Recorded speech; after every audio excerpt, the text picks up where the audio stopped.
بيبدأ فيلمنا بيوني بنت جميلة بتشتغل جرسونة في مطعم. بيحصل قدامها حالة انتحار، بنت بتنتحر من فوق برج كبير.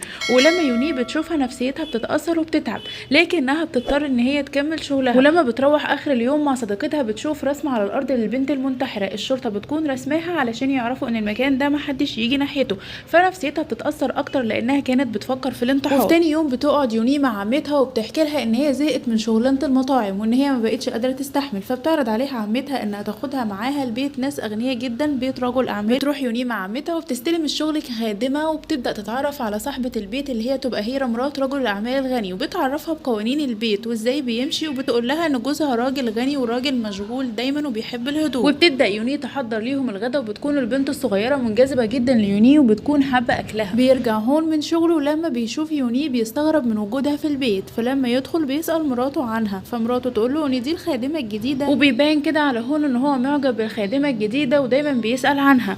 ولما الصبح بتيجي وتقدم له الفطار بيكون قاعد بيعزف على البيانو، وبتبدا يوني تلاحظ نظراته الغريبه ليها، وبتكون معظم نظراته على جسمها. بتبدا علاقه هيرا ويوني تبقى قويه، واثناء ما بتغسلها شعرها بتقول لها انا عايزاها تهتم بنفسها شويه لان جوزها راجل مشهور وغني والمفروض تهتم بيه اكتر من كده. واثناء ما يوني بتنظف الحمام بعد ما خلصت هيرا حمامها، بيدخل عليها هوني وبيقعد يتفرج عليها ويبص على جسمها وهي بتنظف. وبترتبك يوني اول ما بتشوفه وبتتخض وبتسيب له المكان وتمشي. وتاني يوم بتروح يوني مع هون ومراته يستمتعوا في رحله، واثناء ما كانوا بيستمتعوا في البسين بتروح يوني علشان تعلم ناني السباحه، لكنه هو بيكون قاعد عمال يبص على يوني ومش مهتم بمراته. وبالليل لما بيكون الكل نايم بيروح هون عند غرفه يوني وبيعرض عليها انها تشرب مشروب معاه، وبعد كده بيستدرجها باسلوب حلو علشان يعمل معاها علاقه. بتبدا يوني تفكر انها تسيب الشغل، لكنها بتكون محتاجه فلوس علشان تصرف على نفسها، فبتقرر ترجع تاني وتكمل الشغل. وتاني يوم ويوني بتساعد هيرا وهي بتلعب اليوجا، بتلاحظ ان جوزها هون عمال يبصلها برضه نفس النظرات الغريبه، وبيبص ليها اكتر ما بيبص لمراته، فبتفهم كده ان هو بدا يتعلق بيها، وبتفتكر ان ده حب وان هو بيحبها اكتر من مراته. ولما هون بيرجع من شغله بيعمل تصرف غريب جدا، بيروح مدي يوني ظرف وبيكون فيه فلوس، وبيقول لها ان ده مكافاه ليها على اجتهادها في شغلها. وبتفرج يوني عمتها على الظرف، لكن عمتها ما بتصدق وتقوم واخده الظرف اللي فيه الفلوس، لكنها بتشك فيها، فبتقرر ان هي تراقب تصرفها. واثناء ما الكل بيكون نايم بيتسلل هون لغرفه يوني وبيطلب منها انها تعمل معاه علاقه، وبيحصل فعلا، لكن لسوء حظهم ان بتكون عمتها واقفه وبتراقب وبتكون شافت كل حاجه بتحصل. اما يوني بعد كده بتبدا تهتم بنفسها وبتهتم بجمالها، وبتحاول انها تتقرب اكتر من هون لانها بتفتكر ان هو بيحبها، خصوصا انها ما كانتش ليها اي علاقات قبل كده، وبتفتكر ان هو الحب. في الوقت ده بتكون هيرا قربت تولد، فتروح يوني علشان تساعدها وتقف جنبها، وبتبقى العلاقه ما بين هيرا ويوني قويه جدا، لان هيرا بدات تعتبر ان يوني كانها صاحبتها، وبتتغاظ عمتها لما تشوف كده، لان يوني قدرت تكسب قلب هيرا في فتره قصيره جدا. وبتقرر عمتها ان هي مش هتسكت عن السر اللي اكتشفته، وان هي هتصارح بيه هيرا، لكن قبل ما تصارح بيه هيرا بتقول يوني، لكن يوني مش بيهمها، وبتقول لها ان مش هاممها لان عمتها مش معاها اي دليل. وبتروح عمتها بالفعل لام هيرا وبتقول لها على العلاقه اللي ما بين يوني وام هيرا، بتقوم مطلعه ظرف وفيه فلوس علشان قالت لها الاخبار اللي زي دي، لكن ام هيرا بتقرر انها ما تقولش لهيرا على اللي حصل، لكنها في نفس الوقت لازم تتصرف. واثناء ما كانت يوني واقفه وبتنظف بتيجي ام هيرا وتحرك السلم علشان تموتها، وبتمسك يوني في النجفه على اخر لحظه، وبتنده على اي حد علشان يساعدها، وبتيجي عمتها تشوفها وما بترضاش تساعدها، وبتقع يوني في اخر لحظه لكنها ما بتموتش. بتروح يوني المستشفى وبتكتشف هيرا ان يوني حامل من هون. وفي الوقت ده كانت ام هيرا عماله تلوم هيرا لانها ما بتهتمش بنفسها، وده كان سبب كافي ان جوزها يخونها مع خدامه، وبتقول لها ان لو حد عرف باللي جوزها عمله جوزها هيخسر كل شعبيته. وبيرجع هون من الشغل وما بيكونش عارف اي حاجه عن اللي حصل، وبيدخل يسال عن يوني، وبيسال عمتها عنها، لكن عمتها تقول له ان هي تعبانه شويه وراحت للمستشفى. اما يوني وهي في المستشفى بتكتشف ان الدكتوره بتقول لها ان هي حامل وان المفروض تحافظ على الجنين ده، فبتقعد تفكر يا ترى تتصرف ازاي. فبتقرر ان هي ترجع البيت لانها عارفه ان هون بيحبها وعمره ما يتخلى عنها ابدا. وبترجع يوني للبيت وبتكون هيرا قاعده متضايقه، وبتيجي امها تلعب في دماغها انها تحاول تسقط البيبي اللي في بطن يوني، لان ما ينفعش تشاركها في اي حاجه لانها مش هتاخد جوزها بس، لا ده هتاخد كل املاكه. وفي اخر اليوم بتتسلل هيرا علشان تموت يوني، وبيكون في ايديها مضرب علشان تضربها بيه، لكن بتشوفها عمة يوني وبتقول لها ان ما ينفعش تعمل تصرف زي ده لانها في الاخر هتتحبس. وبتبدا يوني تتعامل على ان هي مش خدامه، لانها دلوقتي اصبحت صاحبه بيت وزيها زي هيرا بالظبط، لانها حامل في ابن هون.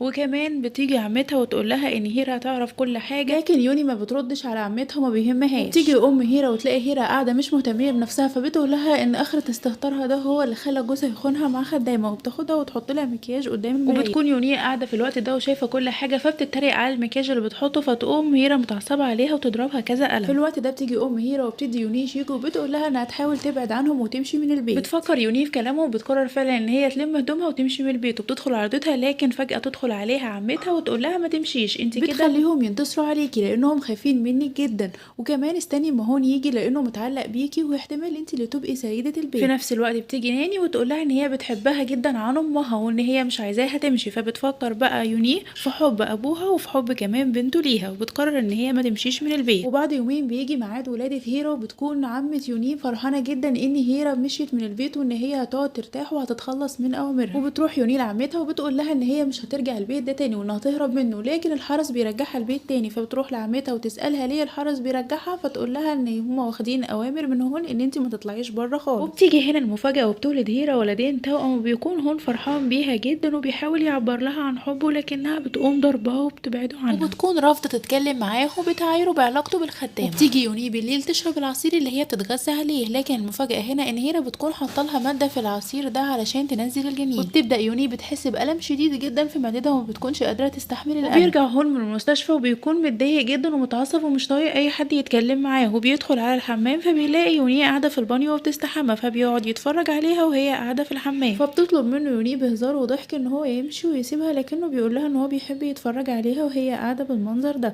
وبتدخل عليها عمتها وتزعق لها لانها قعدت وقت كتير جدا في الحمام. لكن يوني وهي في الحمام فجاه بتنزف من بقها وبيجي لها نزيف شديد، وبيكون هون واقف يتفرج ومش بيهمه اي حاجه وما بتصعبش عليه لانه بيكون عارف ان هي هتنزل الجنين، وبيسيبها تنزف ويمشي. وبيكون كمان عمتها واقفه وبتتفرج عليها، فبيكون الكل متآمرين على يوني. وتاني يوم بتجيب ام هيرا دكتوره علشان تسقط يوني علشان تتخلص من الجنين اللي في بطنها. وبتكون يوني حزينه جدا لانها خسرت طفلها. لكن يوني وهي قاعده في المستشفى بتصارحها عمتها ان هي السبب في كل اللي حصل لها، وان هي اللي خططت ده كله مع ام هيرا، وانها عملت كده عشان تنقذها لانهم كانوا هيقتلوها لو مش اتخلصوا منها. بتنهار يوني اول ما بتعرف ان عمتها عملت كده، وبتقوم تضربها بالقلم وبتقول لها انها لازم تجيب حق ابنها اللي هيرا وامها قتلوه. فبتطلب منها عمتها انها تسامحها وان هي هتحاول تدخلها القصر تاني من غير ما حد يعرف. وفعلا يوني بتقرر اول ما تطلع من المستشفى ان هي هتروح على القصر بتاع هون، وبتقابلها عمتها وبتدخلها جوه القصر، وبتسلم يوني على عمتها وبتودعها كانه ده اخر وداع. وفي نفس الوقت بيكون هون ومراته قاعدين في البسين. بتدخل يوني عند الولدين وبتمسك ولد منهم وبيجي عليها هون وبيشوفها، فبيطلب منها ان هي تديه الولد فبتديهوله، وبيطلب منها الولد التاني فبتديهوله برضه، وبتطلع تجري من عنده. بتتجمع العيله كلها تحت وبينادوا على عمتها ويقولوا لها انت اللي دخلتي يوني القصر، فتقول لهم ايوه انا اللي دخلتها، وان هي خلاص هتستقيل وان هي مش ناويه تكمل الشغل ومش هترجع البيت تاني. بتظهر بعد كده يوني وبتكون سكرانه وبتقول لهيرا ان جوزها على طول بيخونها مع الخدامات، وان امها كمان بتساعده مقابل الفلوس، وان هي مش اول واحده يحصل فيها كده، وان هي احسن منهم ومش هتاذي ولادهم زي ما اذوا ابنها. وفي نفس الوقت بتروح بصل عمتها وبتقول لها ان هي مسامحاها على كل اللي عملته معاها. وبتجيب يوني حبل وبتلف رقبتها بيه وبتشنق نفسها، وبتكون كمان راميه نفسها بكحول وبتولع في نفسها، وبيكون ده عمال يحصل قدامهم كلهم، وبيكون كمان قدام البنت ناني الصغيره. وبتكون ناني مدركه وبتتفرج على كل اللي بيحصل، وبيخلص فيلمنا على كده.